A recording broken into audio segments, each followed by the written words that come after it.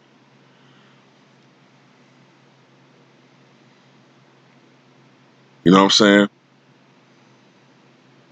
Elmore Smith, Magic Johnson. No, I already said Magic, didn't I? Kobe Bryant, Shaq, Kobe. I already said Kobe. Getting out of place here. But the list goes on and on and on as far as legends that have played for this franchise. Okay?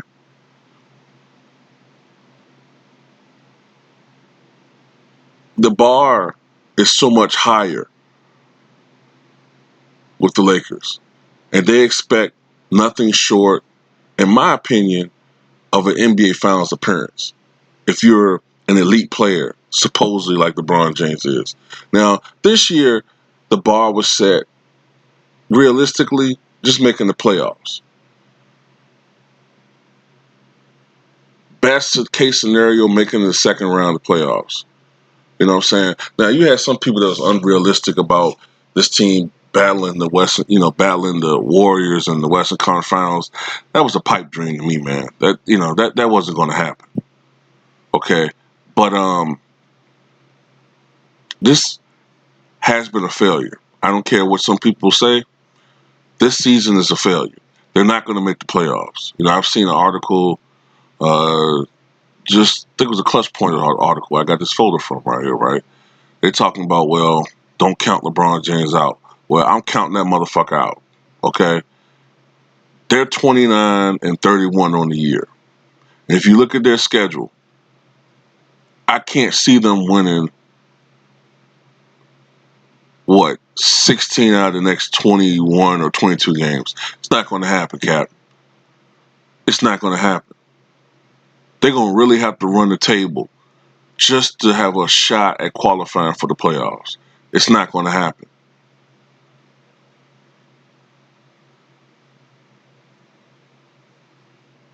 And I don't want to hear this excuse about him missing, 16 or 17 games or however many games he missed, 18, 19, whatever. You know what I'm saying? Injuries are a part of the game.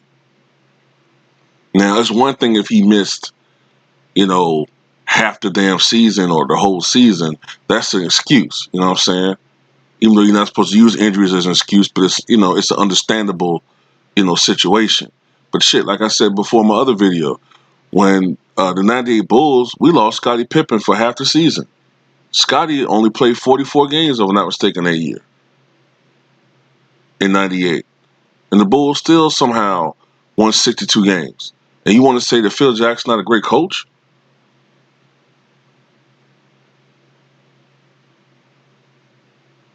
Let me make some points about Phil Jackson for a second. In '93-'94 season, the year after the season directly after Michael Jordan announced his retirement, I remember people in the sports media saying that the Bulls was going to be the worst franchise in the NBA.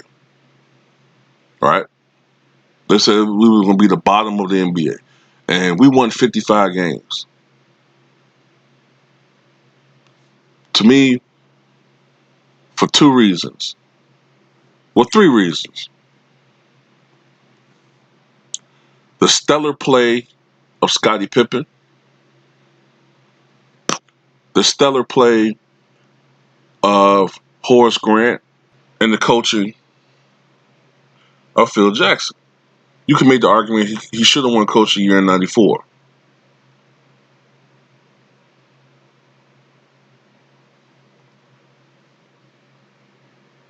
But it's a wrap for LeBron James, man. It's a wrap. It's a wrap. It's over for the dude, man. You know what I'm saying? Um, he don't play defense anymore. He's lost a step. I was watching this guy yesterday, man, and he literally moves like an old man now on defense.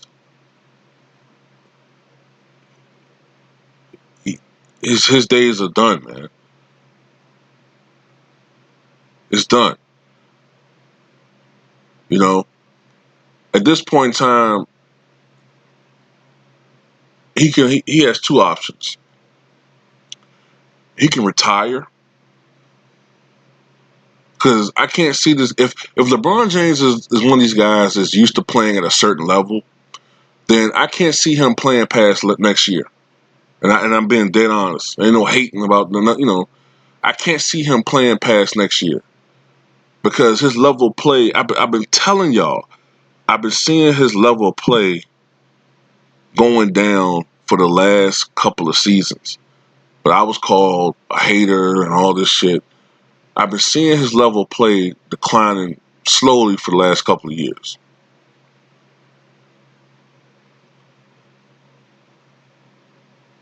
But he can choose to play on, or he can choose to hang on and play for numbers, play for statistics.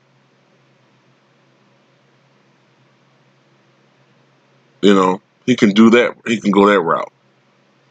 But it's over, man. Laker fans are seeing the truth about him, and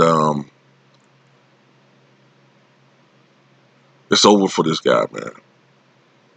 You can't pull the wool over real fans, man. And the Laker fans, his teammates, they see the bullshit this guy's on. He's a phony. He's a fraud to an extent.